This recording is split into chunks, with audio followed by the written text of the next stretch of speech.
नमस्कार सर्वांना. आज मी बनवते सांडग्याची रस्सा भाजी. खूप छान लागते. अप्रतिम होते ही भाजी. एकदम झणझणीत आणि चमचमीत रस्सा बनतो.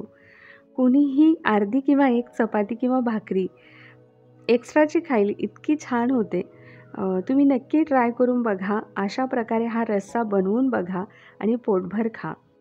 पहिलं तर आपण छान हे सांडगे तेलामध्ये ब्राऊन होईपर्यंत परतून घ्यायचेत.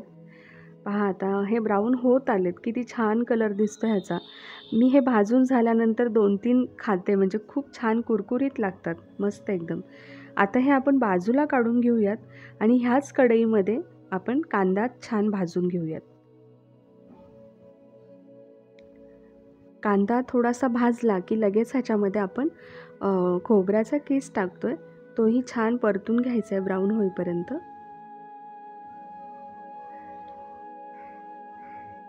आता मी ह्याच्यामध्ये थोडेसे तीळ टाकते.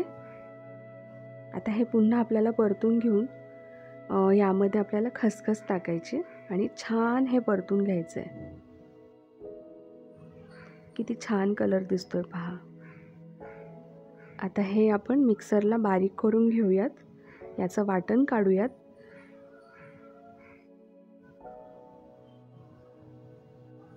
यामध्ये मी लसूण, कोथिंबीर, आलं आणि टोमॅटो टाकलाय.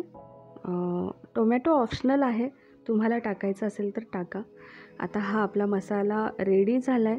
आता आपण कढईमध्ये तेल गरम झाल्यानंतर हा मसाला म्हणजे वाटण टाकून घ्यायचं आहे.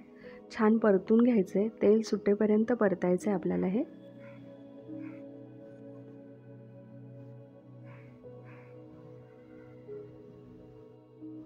आता यामध्ये आपण ना मसाले टाकून घेऊयात. मी थोडीशी हळद टाकली आहे, लाल तिखट टाकलं आहे, धने जिरे पावडर टाकली आहे आणि हा माझा घरचा मसाला आहे, माझ्या आईने दिलेला तो टाकला आहे आणि पुन्हा हे छान परतून घ्यायचं आहे.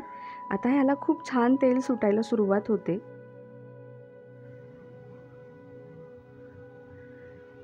आता आपण यामध्ये ना सांडगे टाकून घेऊयात आणि छान परतून घेऊयात. सांडगे मी टाकलेत, त्याचा व्हिडिओ शूट नाही झाला माझ्याकडून.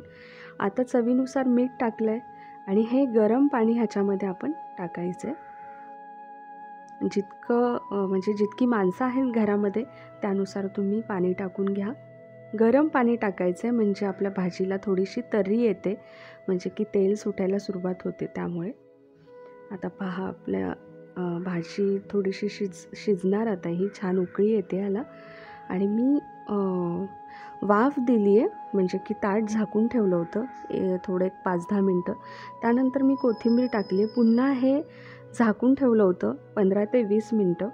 छान आपल्याला ते सांडगे शिजवून घ्यायचेत आणि आपली भाजी झाली रेडी. खूप छान अप्रतिम झाली होती. तुम्ही नक्की ट्राय करा. कशी झाली नक्की कमेंट करून सांगा. Bye bye.